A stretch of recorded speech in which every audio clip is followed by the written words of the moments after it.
l'idée de mettre un point d'interrogation à la fin du titre.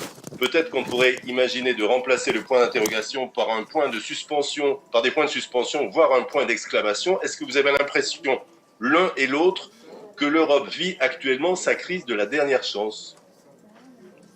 Dany? Moi, c'est simple.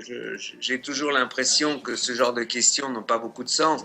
Ça me rappelle de la dernière chance, puisque je crois que dans l'histoire de la construction européenne, on a souvent posé cette question. J'ai entendu qu'il y a peu de temps, Jacques Attali a dit que de toute façon, l'euro va disparaître à la fin de l'année.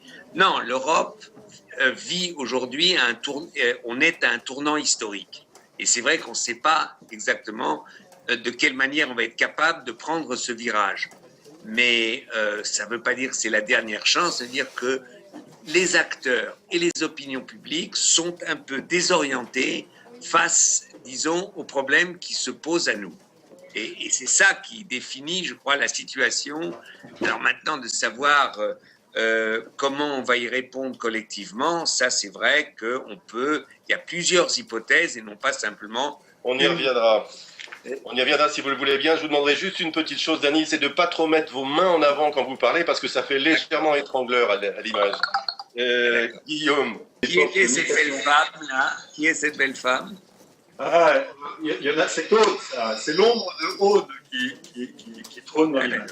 C'est l'ombre des internautes qui plane sur nous. Et voilà. Non, mais ce qu'il y a, c'est qu'il y a une nouvelle donne mondiale qui s'est accélérée, avec des pays émergents qui ont des taux de croissance extraordinaires. Pour la première fois, en fait, depuis 4 ou 5 siècles, l'Occident et l'Europe n'ont plus le monopole tel qu'on l'a pensé, et qui est un modèle qui était fait, qui n'était pas préparé à un cycle de crise sans précédent. Et le sujet des Européens, c'est d'accepter qu'il y a une nouvelle mondiale, que nous, si on est plus entre tout le monde, voir comment ensemble on peut imaginer Au fond, tout le monde est un petit peu d'accord sur le diagnostic. C'est que lorsqu'on a créé la monnaie unique, on a juste oublié de mettre les instruments de pilotage. Et que la crise que nous vivons, c'est-à-dire la divergence des économies nationales, met en évidence la difficulté de piloter le système alors que la conduite des économies et des budgets, en gros, reste de compétences nationales. Comment l'un et l'autre, vous voyez la sortie, je ne dirais pas la sortie parce qu'on n'est pas prêt de voir la sortie, mais quelle est votre politique, votre remède pour sauver l'euro? D'abord, moi je voudrais juste dire, je crois que le terme d'oublier est faux. Si on parle de la gouvernance économique, l'on dit une chose très simple, c'est un transfert de souveraineté de la gouvernance politique du niveau national au niveau européen. Concrètement, l'un et l'autre, comment on fait pour passer à l'étage au-dessus, pour mutualiser ou instaurer un système de co-gouvernance en matière économique et budgétaire? Comment on fait? Il y a des modèles, on voit bien, il y a même une bataille, il y a des modèles qui s'affrontent, je ne vais pas les développer là, c'est un peu trop techno, mais en gros, il y a un modèle allemand, c'est l'austérité pour tout le monde à perpétuité. Il y a un modèle, disons, appelons-le le modèle français, qui est transformer la Banque Centrale Européenne en institut d'émission. Et il y a ce qu'on appelle le système des euro-obligations, que défendent beaucoup de gens, des socialistes français et beaucoup de gens au niveau européen. Concrètement, comment on fait pour passer à l'étage au-dessus? moi je pense que le vrai sujet aujourd'hui, c'est d'avoir une vision globale de la sortie de crise et une vision durable. Et les solutions des uns et des autres, que ce soit la solution allemande, qui est une solution de gouvernance économique fondée sur des règles de surveillance des États membres, ne sont pas acceptables. Les eurobonds seuls, sans une vraie stratégie économique européenne pour la zone euro, ne fonctionnera pas. Ce qu'il faut, c'est mettre en place une véritable gouvernance économique, je dirais même un gouvernement économique. Fédéraliser la gestion économique européenne. Il faut fédéraliser la gestion économique européenne sans oublier la dimension sociale. C'est-à-dire que ce gouvernement économique de la zone euro, il doit avoir pour objectif aussi la croissance mutuelle et la capacité à promouvoir de l'emploi pour l'ensemble des pays de la zone.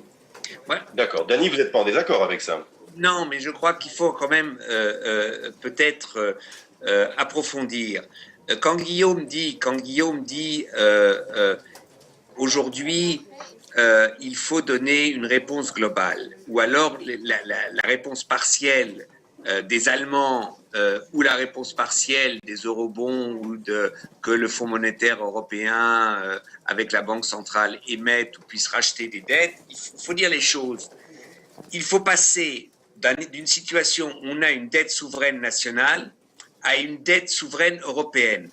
Et avec cette dette souveraine européenne, on a d'un côté la possibilité, avec des eurobonds et avec la Banque centrale européenne, de communautariser la dette, mais si on veut communautariser la dette et la responsabilité, il faut aussi communautariser les politiques budgétaires. Ça va ensemble. L'un ne va pas sans l'autre. C'est pour ça que la réponse allemande sur l'austérité est aberrante s'il n'y a pas l'autre volet. Et la gouvernance économique, c'est celle qui gouverne aussi bien, si l'on veut, l'émission d'obligations européennes que le contrôle budgétaire. Puis il y a, et là Guillaume a raison, il y a parallèlement à mener une politique d'investissement. Nous, on appelle ça la transformation écologique de l'économie, d'investissement qui relance d'une autre manière l'économie européenne. Car une politique d'austérité d'économie est une politique qui va dans le mur. C'est pas comme ça qu'on assainit une économie. Et c'est là où, avec tout ce qu'on a proposé, le Green New Deal, etc., quelle est la capacité d'investissement. Et pour le dire simplement, quand je dis Keynes à Bruxelles, il faut un budget européen, 5% du PIB européen, avec des propres ressources et non pas simplement des contributions des États membres, d'un budget capable justement d'être le moteur de cette relance économique. Et pour tout cela, il faut le gouverner et c'est donc une responsabilité souveraine de l'Union européenne pour en fait les politiques économiques et financières des États membres.